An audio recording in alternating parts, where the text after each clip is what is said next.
Hola, ¿qué tal amigos? Y bienvenidos. El día de hoy hablaremos de una de las sustancias con mayor poder para perturbar la mente humana. Para aquellos que tienen experiencia con sustancias alucinógenas, se habrán dado cuenta que hay dos tipos de sustancias que pueden afectar la mente de distintas maneras.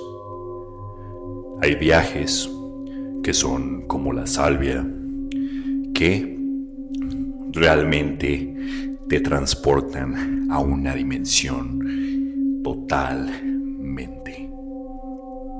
Si la consumes estando en tu cuarto, pues te van a llevar a mundos totalmente desconocidos y en algunos casos mundos infernales, como los que ya hemos descrito previamente en este canal. Sin embargo, hay otro tipo de sustancias que pueden ser incluso más perturbadoras, como lo son la datura. ¿Por qué?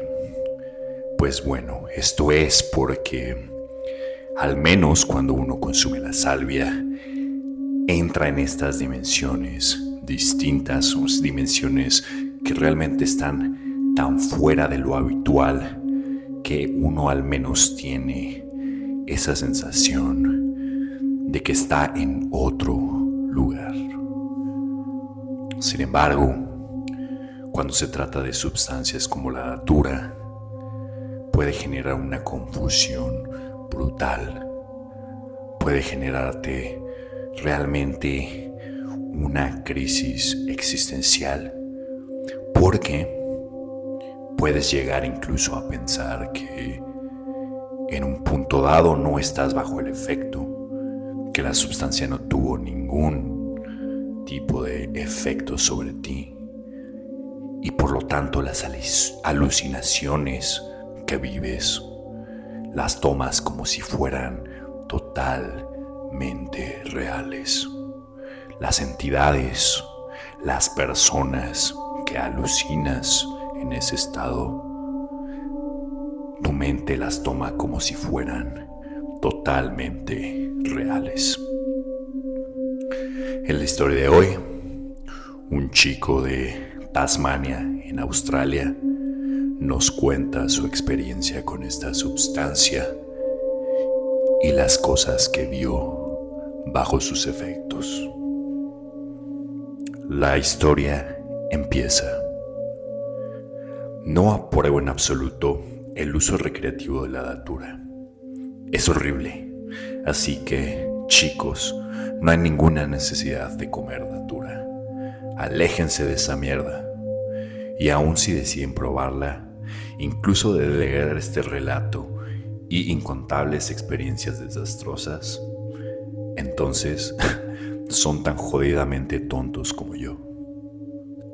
Mi amigo, al que llamaremos C, es un viajero experimentado. Se mete de lleno en este tipo de cosas. Y solo porque sabe cómo controlar la datura y mantenerse relativamente compuesto bajo sus efectos, me dio una charla sobre ella. Y en realidad parecía bastante salvaje. Así que pensé, a la mierda, ¿por qué no intentarlo? Solo se vive una vez. Me dije, antes de beber esa porquería. Pero esa frase también puede implicar saltar de un puente o meterse a la fuerza en una picadora de carne. Es una buena idea y no lo es. De todos modos, una tarde de sábado fuimos hasta la base del Monte Nelson, en Tasmania, y recogimos al menos unas 30 trompetas gigantes. Más tarde, ese mismo día las llevamos a la casa que compartíamos. Antes de prepararlas, nos topamos con mi amigo I, uno de los viajeros indios más sabios que jamás he conocido. Nos dijo que éramos unos idiotas intentando disuadirnos de usar la datura, pero no presté atención a sus palabras de sabiduría. Lo siguiente que recuerdo es que pusimos las 30 flores en una olla enorme y las servimos en la estufa durante 30 minutos, hasta que parecían espinaca hervida. El color era bastante raro. Me senté en la cocina viendo hervir aquello, y podría jurar que ya me estaba dosificando con los vapores. Estaba fumando en ese momento, así que mis sentidos probablemente estaban alterados. Mis amigos C, R y B vertimos el té en tazas grandes una vez que terminó de infusionar.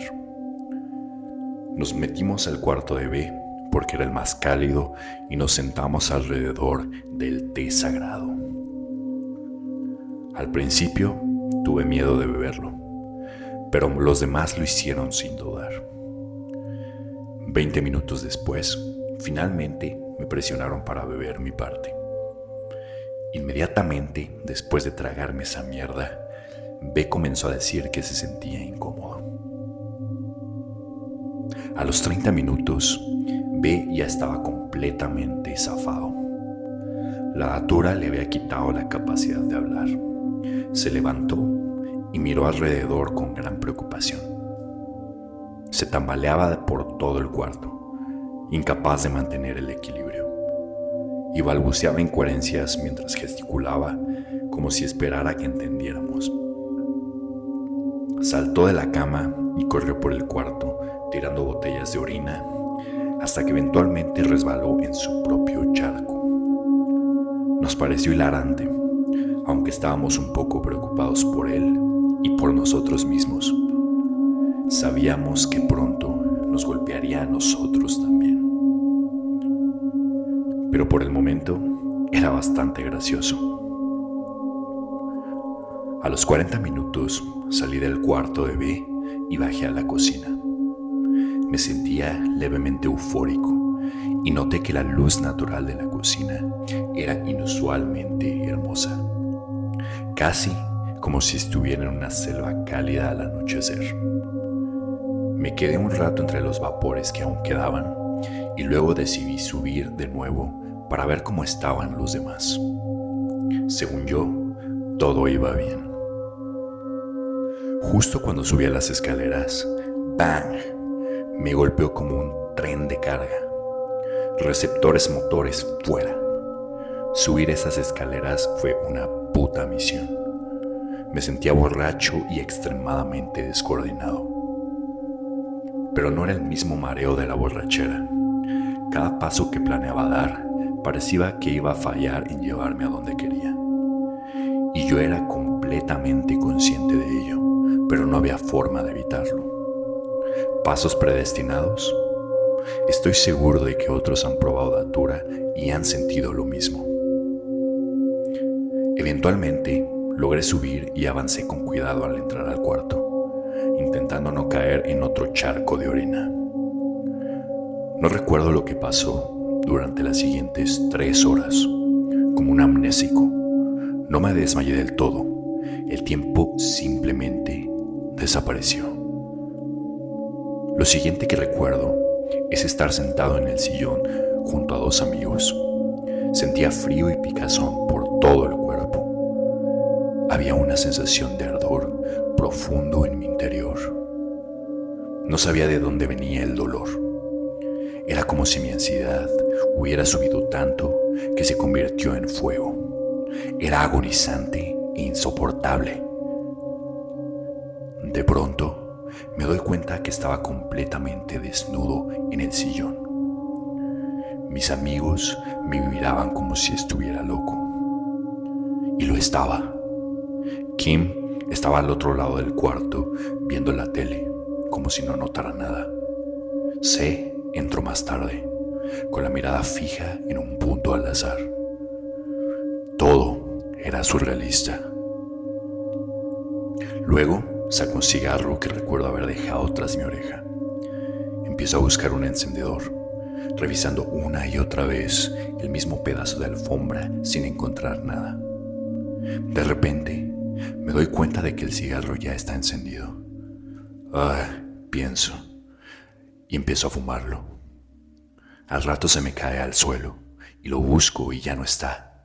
¿Qué mierda? ¿Qué mierda? ¿Adivinas qué hago? Meto la mano detrás de la oreja y saco otro. No me parece extraño en lo más mínimo. Simplemente lo fumo, claro, sin encenderlo. Otro apagón. Una parte de mi memoria se borra y aparezco desnudo en la cama, escondido bajo las sábanas.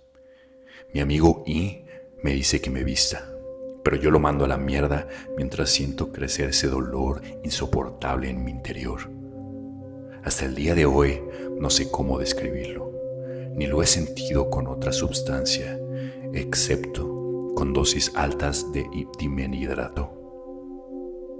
Por esa época, Kim, que estaba sobria, decidió llamar a la ambulancia porque parecíamos un grupo de zombies con las funciones motoras aún peores. Todos tropezábamos y nos golpeábamos con todo.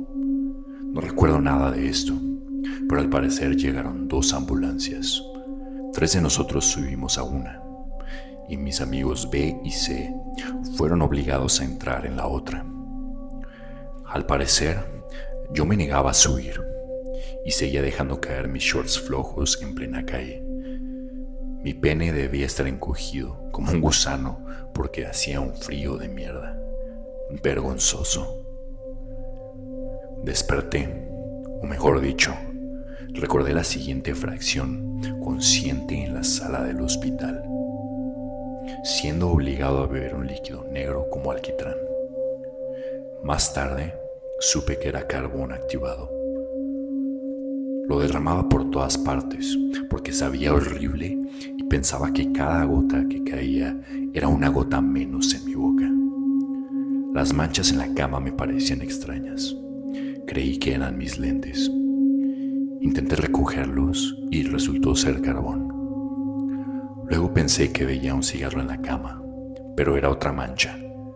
Repetí este proceso una y otra vez hasta terminar la mezcla. Luego, una enfermera con un bolígrafo lo puso en la punta de mi dedo índice y sacó una aguja que me sacó sangre. Le grité que se fuera a la mierda. Se fue. Miré mi dedo. No había sangre ni marcas. Empecé a dudar si la enfermera era real. Desde ahí, las cosas se volvieron aún más raras. Me levanté y empecé a buscar mis lentes en los cajones de mi escritorio, en mi cuarto. Nada. Entonces revolví la mesa de noche. Nada. De pronto me doy cuenta de que en realidad estaba en la pared del hospital, palpando el yeso. El doctor vino, me sentó y me dijo que descansara. De inmediato me levanté y salí corriendo sin motivo. Tropecé y quedé desnudo en el suelo. Mis shorts cayendo. Me puse agresivo. Empujé a los doctores. Llamaron a seguridad. Un grupo me rodeó y me obligó a volver a la cama. Intenté golpearlos, pero mis brazos eran como fideos blandos. Me redujeron fácilmente y me metieron en aislamiento, diciéndome que no saldría hasta calmarme. Si no hacía un escándalo por 15 minutos, me soltarían. La puerta se cerró y empecé a gritar durante horas. Busqué cómo escapar como si fuera Houdini. Intenté pasar por debajo de la puerta. Revisé bajo la cama una docena de veces. Golpeé la puerta hasta lastimarme los pies. Luego vi un respiradero en el techo. Subí a la cama y salté, intentando agarrarlo. No funcionó. Me senté, derrotado. Sentí que había estado allí años. Pensaba que había cometido un crimen terrible y este era mi castigo. Confinamiento eterno. Me enojé, grité, luego me cansé y me recosté en la cama incómoda, como un lecho de clavos. El delirio pegó más fuerte. Mi novia apareció a mi lado. Le hablé, le dije que me alegraba de que estuviera conmigo, pero de pronto se disolvió y se transformó en mi sudadera negra. Lo raro era que en cuanto me convencía de que estaba alucinando, la realidad se reajustaba poco a poco. Datura parecía darme cierto control sobre las alucinaciones, pero mi mente procesaba más lento que mis ojos. Tenía que recordarme constantemente que era solo la droga para no asustarme y hasta disfrutarlo. Después apareció otro fantasma del pasado, mi amigo Andy, como siempre callado, sentado, mirando al suelo. Vestía su suéter negro. No me respondía. Predije que era otra alucinación y su cuerpo se encogió hasta convertirse de nuevo en mi suéter. Datura me hacía sentir como un mono en un laboratorio de pruebas, con Satanás como científico. Me recosté y miré el reloj. Marcaba 4:30. No sabía si era de madrugada o de tarde.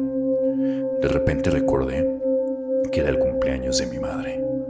En realidad había sido una semana antes. Golpeaba la puerta gritando a todos los que pasaban. Vi un policía, luego enfermeros, médicos, gente con aspecto oficial, como en hora pico. Todos desaparecían. Afuera había un ventanal con árboles y flores. Volví a mirar el reloj. Ya no estaba. Ahora había una tele en el techo con un partido horroroso. Luego desapareció. Mi pulsera de hospital se transformó en una pulsera del Falls Festival. Creí que me habían hospitalizado tras drogarme en un concierto. Estaba cansado de tanta ilusión, frustrado, mirando la tele sin poder encontrar paz. Descubrí otra ventana. Detrás había empleados de oficina con auriculares, como un call center. Golpeé el vidrio, pero obviamente no existía. Perdí la esperanza. La datura empezaba a irse. Me di cuenta, por primera vez, de que estaba drogado con datura. El tiempo pasó y me sentí más estable, aunque todavía fumé un par de cigarrillos fantasma y vi algunas alucinaciones. Finalmente recuperé la cordura y una mujer entró diciéndome que podía irme en 15 minutos. Me puse a llorar. Algo me entristecía, no sabía qué. Me reuní con mis compañeros de casa. Estaban exhaustos, destrozados. Pregunté la hora. C me dijo que eran las 7:30 de la mañana. Yo aún creía que era de día y que llegaría al cumpleaños de mi madre, hasta que pregunté la fecha y vi que había pasado una semana. Me dio alivio. Lo curioso es que los tres compartimos algunas alucinaciones. Aunque estuvimos en salas separadas, C, B y yo vimos la misma pulsera del Falls Festival y el mismo reloj blanco marcando las 4:30. Bastante aterrador. C también dijo que recibió mensajes telepáticos y que me escuchaba gritar. Aunque era imposible, me resultó extraño, muy extraño.